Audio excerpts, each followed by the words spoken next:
राधे राधे भक्तों, जय श्री कृष्णा। आज की वीडियो में हम बात करेंगे सोमवार व्रत का महात्म्य, पूजा विधि और व्रत कथा के बारे में। सोमवार व्रत कथा का महात्म्य। सोमवार का व्रत चंद्रदेव और भगवान भोलेनाथ की अर्चना हेतु किया जाता है। इस व्रत को श्रद्धा पूर्वक करने से मानसिक क्लेशों से छुटकारा मिलता है और सभी मनोकामनाएं पूर्ण होती है। यदि श्रावण के महीने में सोमवार का व्रत किया जाए तो अधिक फलदायक सिद्ध होता है। वैसे यह व्रत चैत्र, श्रावण व कार्तिक मास में किया जाता है। इस व्रत में सोमवार के दिन उपवास रखकर भगवान शंकर और मां पार्वती की पूजा अर्चना करनी चाहिए और दिन में एक बार भोजन करना चाहिए। सोमवार व्रत रखने से स्त्रियों को पति पुत्र का सुख मिलता है। सोमवार व्रत पूजा विधि।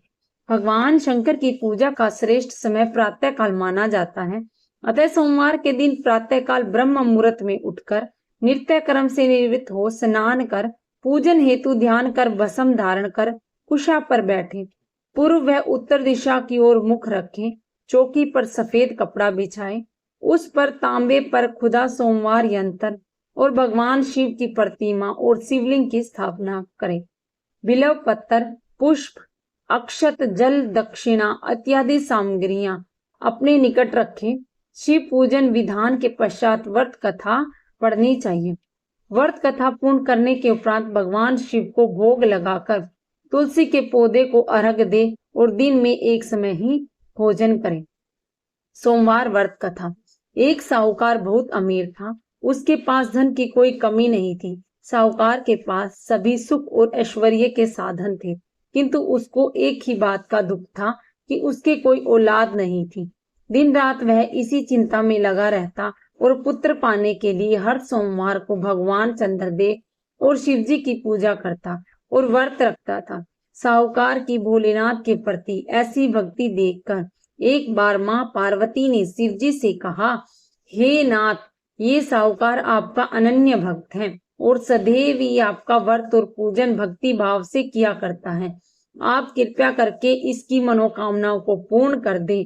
पार्वती जी के ऐसे वचन सुनकर भोलेनाथ ने मां पार्वती जी से कहा कि हे पार्वती, यह संसार एक कर्म क्षेत्र है और यहाँ जो जैसा कार्य करता है उसे वैसा ही फल मिलता है। अर्थात जो कार्य मनुष्य करता है, जैसा कार्य मनुष्य करता है वैसा ही परिणाम भोगता है। किंतु माता पार्वती आग्रह पूर्वक बोली, हे महादेव, यह आपका अनन्य भक्त है। यदि इसको कोई भी दुख होता है तो आपको उसे दूर करना चाहिए। यदि आप अपने भक्तों की मनोकामनाओं को पूर्ण नहीं करेंगे तो क्यों मनुष्य आपकी भक्ति सेवा व पूजा करेंगे। पार्वती जी के इस आग्रह को सुनकर शिव जी ने कहा, हे शिवे, इस साहूकार के कोई पुत्र नहीं है, इसी कारण वह दिन रात चिंतन व दुखी भी रहता है। इसके भाग्य में संतान न होने पर भी मैं इसे पुत्र प्राप्ति के लिए वरदान देता हूँ, किंतु इसका पुत्र केवल 12 वर्ष तक ही जीवित रह सकता है, इसके बाद वह मर जाएगा। इससे अधिक मैं इस साहूकार के लिए कुछ भी नहीं कर सकता। यह सब बातें साहूकार सुन रहा था। उसे यह सारी बातें सुनकर न कोई खुशी हुई न ही कोई दुख। वह पूर्व व्रत शिव जी की पूजा व व्रत करता रहा। कुछ समय पश्चात साहूकार की पत्नी गर्भवती हो गई और 10वें महीने में उसने एक बहुत ही सुंदर पुत्र को जन्म दिया। साहूकार के घर में बहुत खुशियां मनाई गई, किंतु साहूकार ने अपने पुत्र की 12 वर्ष की उम्र जानकर कोई खुशी प्रकट नहीं की और इस संबंध में किसी को कोई भेद भी नहीं बताया। वह बालक धीरे धीरे बड़ा होने लगा। जब वह बालक 11 वर्ष का हो गया तो बालक की माता ने साहूकार से उसके विवाह की बात कही, किंतु साहूकार ने कहा कि मैं इसे काशी जी पढ़ने भेजूंगा। साहूकार ने अपने साले को बुलाकर कहा कि तुम इस बालक को काशी जी पढ़ने ले जाओ और विधिवत शिक्षा ग्रहण कराओ। साहूकार ने उसको बहुत सा धन देकर कहा कि रास्ते में जहाँ कहीं भी ठहरो वहां यज्ञ और ब्राह्मणों को भोजन कराते जाना।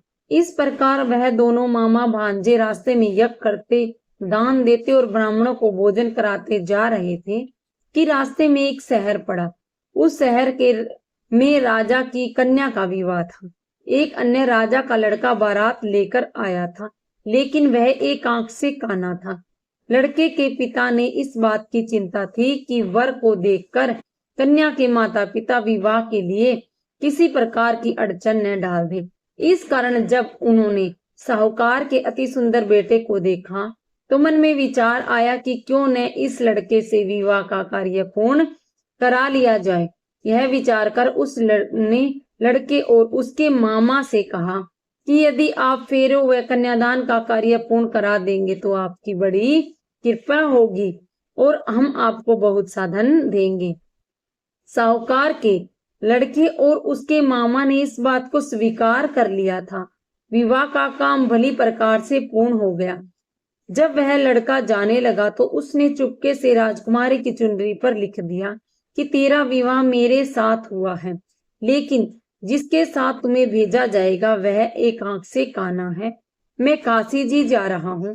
राजकुमारी ने जब इस प्रकार लिखा पाया तो उसने राजकुमार के साथ जाने से इनकार कर दिया और कहा कि यह मेरा पति नहीं है। मेरा विवाह जिसके साथ हुआ है वह काशी जी गया है। राजकुमारी के पिता ने जब यह सब सुना तो उसने अपनी कन्या को विदा करने से इनकार कर दिया। बारात वापस चली गई। उधर साहूकार का लड़का और उसका मामा काशी जी पहुंचे, जहां लड़के ने पढ़ना शुरू किया और अपना अतिरिक्त समय मामा भांजा यज्ञदान आदि में व्यतीत करने लगे। इस प्रकार कई महीने बीत गए। जब लड़का 12 साल का हुआ तो उस दिन लड़के के मामा ने यज्ञ का आयोजन कर रखा था। अचानक ही लड़के की तबीयत खराब हो गई। लड़के के मामा ने कहा कि अंदर जाकर सो जाओ। लड़का अंदर जाकर सो गया। थोड़ी देर पश्चात लड़का मर गया। जब लड़के के मामा ने देखा कि वह मर गया है तो बहुत दुखी हुआ और उसने सोचा कि पहले यज्ञ का कार्य पूर्ण कर लूं, तब कुछ सोचूंगा।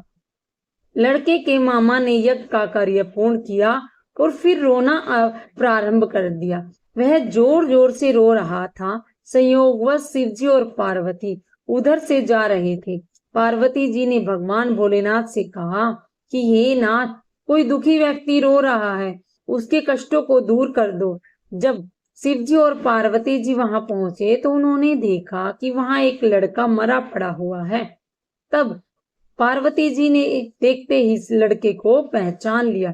पार्वती जी ने लड़के के मरने का कारण पूछा तो भोलेनाथ ने कहा, हे गौरी, इस लड़के की आयु इतनी ही थी, ये अपनी आयु पूरी कर चुका है। तब पार्वती जी ने विनम्रता पूर्वक कहा, महाराज, कृपया करके आप इस लड़के को जीवित कर दीजिए, नहीं तो इसके माता पिता इसके वियोग में तड़प तड़प कर अपनी जान दे देंगे। माता पार्वती की बात सुनकर शिवजी ने लड़के को पुनः जीवित कर दिया। शिवजी की कृपा से लड़का जीवित हो गया। शिव शंकर और पार्वती जी शिव धाम चले गए। शिक्षा पूरी होने पर लड़का और उसका मामा पहले की तरह यज्ञ करते, ब्राह्मणों को भोजन तथा दक्षिणा देते हुए अपने घर की ओर चल दिए। रास्ते में दोनों उस शहर में आए जहां पर उस लड़के की शादी हुई थी। वहां पहुंचकर दोनों ने यज्ञ करना शुरू कर दिया। जब वे दोनों यज्ञ कर रहे थे तो उस लड़के के ससुर यानी वहां के राजा ने, जो उधर से घोड़े पर बैठकर अपने सेवकों के साथ जा रहा था, उसने लड़के को पहचान लिया। राजा के ने महल में ले जाकर दोनों की खूब सेवा की। उस समय राजा के महल में रहने के बाद लड़के ने राजा से जाने की आज्ञा ली। राजा ने अपनी लड़की को लड़के के साथ विदा किया और साथ ही बहुत सा धन और दास दासियों को भी भेजा। जब वे अपने शहर में आए तो लड़के के मामा ने कहा, पहले मैं तुम्हारे माता पिता को तुम्हारे आने की खबर सुना आता हूँ, तब तक तुम पत्नी सहित यहाँ आराम करो। ऐसा कहकर लड़के का मामा साहूकार को उसके पुत्र के आने की खबर देने चला गया। घर आकर उसने देखा कि उसके बहन और बहनोई छत पर बैठे हुए हैं और उन्होंने यह प्रण कर रखा है कि यदि उनका बेटा जीवित लौट आया तो वह छत से नीचे उतर आएंगे, नहीं तो छत से कूदकर अपने प्राण दे देंगे। लड़के के मामा ने जब यह समाचार उन्हें सुनाया कि उनका लड़का जीवित लौट आया है तो उन्हें विश्वास नहीं हुआ। तब लड़के के मामा ने शपथ खाकर कहा कि उनका पुत्र अपनी स्त्री और बहुत से धन और दास दासियों सहित घर आ गया है। तब साहूकार और उसकी पत्नी छत से नीचे उतर आए और प्रसन्नता के साथ अपने बेटे और बहू का स्वागत किया। सभी प्रसन्नता के साथ रहने लगे।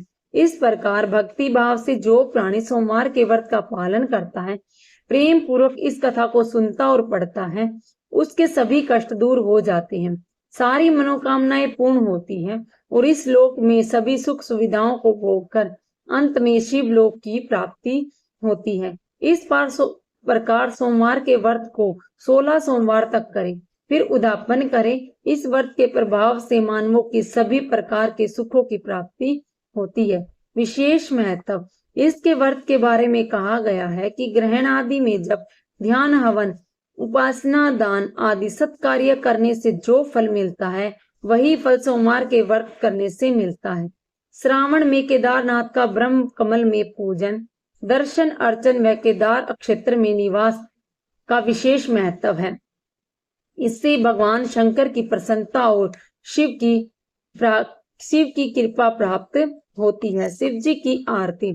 जय शिव ओमकारा, भज शिव ओमकारा, ब्रह्मा विष्णु सदा शिव, अर्धांगिनी धारा। ओम जय शिव ओमकारा, एकानन चतुरानन, पंचानन राजे, हंसानन गरुड़ासन, वृषवाहन साजे। ओम जय शिव ओमकारा, दो भुज चार चतुर्भुज, 10 भुज अति सोहे, तीनों रूप निखरते, त्रिभुवन जन मोहे। ओम जय शिव ओमकारा, अक्षमाला वनमाला, रुंडमाला धारी, त्रिपुरारी कंसारी, करमाला धारी। ओम जय शिव ओमकारा, श्वेतांबर पीतांबर, बाघांबर अंगे, सनकादिक क्रूडादिक भूतादिक संगे।